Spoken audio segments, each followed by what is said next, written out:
اس فہرست میں نوبل پیس پرائز جیتنے والی نادیہ مراد، ریپ سروائیور اور حقوق انسانی کی کارکن جیزیل پولیکارٹ، اداکارہ Sharon Stone, Olympian athletes Rebeca Andrade اور ایلیسن فیلکس، گلوکارہ Rae, visual artist Tracey Emin, climate کارکن اوڈینکے اولیڈوسو اور مصنفہ کرسٹینا رویرا جیسی بین الاقوامی شخصیات کے نام شامل ہیں۔ BBC 100 ویمن 2024 کے لیے پاکستان سے سیاسی کارکن ڈاکٹر ماہرنگ بلوچ اور گلوکارہ حدیقہ قیانی کے نام شامل کیے گئے ہیں۔ انسانی حقوق کے گروپ بلوچ یکجہتی کمیٹی کی سربراہ ڈاکٹر ماہرنگ بلوچ صوبے میں لاپتہ افراد کے لیے انصاف کا مطالبہ کرنے والوں میں نمایاں رہی ہیں۔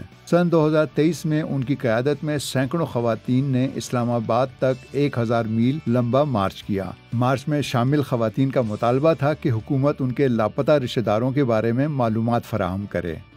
مظاہرین ان گمشدگیوں اور ہلاکتوں کا الزام پاکستانی سیکیورٹی فورسز پر لگاتے ہیں، جبکہ حکومت ان الزامات کی تردید کرتی ہے۔ ڈاکٹر ماہرنگ بلوچ 2009 میں اپنے والد کی گمشدگی اور ہلاکت کے بعد سے بلوچستان میں لاپتہ افراد کی بازیابی اور انصاف کے لیے فعال ہیں۔